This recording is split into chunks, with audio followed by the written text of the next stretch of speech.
ಏನಂತ ಹೇಳಿದ್ರೆ ನಾವು ವಾರ್ತಾಲಾಪ ಮಾಡೋದು ಬರೀ ಗ್ರಾಮೀಣ ವಾರ್ತಾ ಇದಕ್ಕೆ ಅಂತೇಳಿ ಇದು ತುಂಬಾ ಸೂಕ್ತ ಅಂತೇಳಿ ನಾನು ಅನ್ಕೊಳ್ತೀನಿ.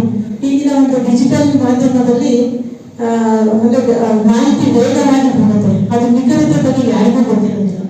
ಅದೇ ನಮ್ಮ ಗ್ರಾಮೀಣ ಪ್ರದೇಶದಲ್ಲಿ ಅವರು ಜವಾಬ್ದಾರಿಯುತವಾಗಿ ಸತ್ಯ ಪರಾಮರ್ಶೆಯನ್ನು ಮಾಡಿಬಿಟ್ಟು ಒಂದು ಏನಂತಾರೆ ಕಟ್ಟ ಕಡೆಯ ಪ್ರಜೆಯ ಧ್ವನಿಯನ್ನು ಸರ್ಕಾರದ ಮಟ್ಟಕ್ಕೆ ತಲುಪಿಸುವಲ್ಲಿ ಇವರು ಖಂಡಿತ ಅವರ ಜವಾಬ್ದಾರಿ ತುಂಬಾ ಯಶಸ್ವಿಯಾಗಿ ನಿರ್ವಹಿಸ್ತಾರೆ ಅಂತ ಹೇಳ್ಬಿಟ್ಟು ನಾನು ಹೇಳ್ಕೊಳ್ತೀನಿ.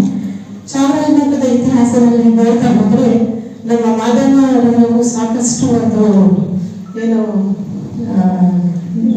ಜವಾಬ್ದಾರಿಯುತವಾಗಿ ಕೆಲಸ ಮಾಡ್ತಾ ಇದೆ. ಆ ನಿಟ್ಟಿನಲ್ಲಿ ನಮ್ಮ ಜಿಲ್ಲಾ ಅಡ್ಮಿನಿಸ್ಟ್ರೇಷನ್ ಅವರು ಏನು ರಚನಾತ್ಮಕವಾಗಿ ನಮಗೊಂದು ವರದಿ ಕೊಡ್ತಾರೆ, ಅದನ್ನ ಪಾಸಿಟಿವ್ ಆಗಿ ತಗೊಂಡ್ಬಿಟ್ಟು ಸಾಕಷ್ಟು ಕೆಲಸಗಳನ್ನು ಮಾಡೋದಕ್ಕೆ ಅನುಕೂಲ ಆಗಿದೆ ಅಂತ ಹೇಳ್ಬಿಟ್ಟು ನಾನು ಬಯಸ್ತೀನಿ.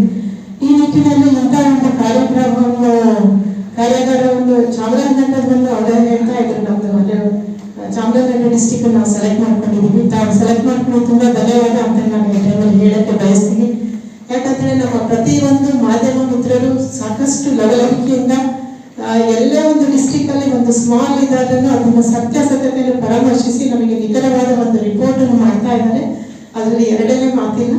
ಸೊ ಅದು ನನಗೆ ಏನಾಗುತ್ತೆ ಅಂದ್ರೆ ಕೆಲವೊಂದ್ಸರಿ ನಾವು ಸರ್ಕಾರದ ಕಾರ್ಯಕ್ರಮಗಳನ್ನು ಕೆಳಮಟ್ಟದಲ್ಲಿ ತಲುಪಿಸಕ್ಕೆ ನಮ್ಮ ಕೈಯಲ್ಲಿ ಅದೇ ರೂಟ್ ಲೆವೆಲ್ ಒಬ್ಬ ಇವರಿಗೆ ತಲುಪಿಸಕ್ಕೆ ಸಾಧ್ಯ ಆಗದೆ ಇರತಕ್ಕಂಥದ್ದು ನಮ್ಮ ಮಾಧ್ಯಮ ಮಿತ್ರರು ಮಾಡ್ತಾ ಇದ್ದಾರೆ. ಅದರಿಂದ ನಮ್ಮಲ್ಲೇನಾದ್ರೂ ನಮ್ದೇನಾದ್ರೂ ತಪ್ಪುಗಳಿದ್ರೆ ನಾವು ಇದನ್ನು ತಿದ್ಕೊಳ್ಳೋದಕ್ಕೂ ಮತ್ತೆ ಅವರ ಒಂದು ಮಾರ್ಗದರ್ಶನ ನಮಗೆ ಆಲ್ವೇಸ್ ರಿಕ್ವೈರ್ಡ್ ಅಂತ ಹೇಳ್ಬಿಟ್ಟು ಹೇಳ್ತೀನಿ. ನಾವು ಅಡ್ಮಿನಿಸ್ಟ್ರೇಷನ್ ಅಂದ್ರೆ district administration is always supportive ಇದೆ. ನಮ್ಮ ಮಾಧ್ಯಮ ಮಿತ್ರರಿಗೆ ನಿಮ್ಮ ಸಹಕಾರ ನನಗೆ ಹೀಗೆ ಇರಲಿ ಅಂತ ಹೇಳ್ಬಿಟ್ಟು ಹೇಳ್ತೀನಿ. ಮತ್ತೆ ಎಲ್ಲರಿಗೂ ನನ್ನ ಧನ್ಯವಾದ.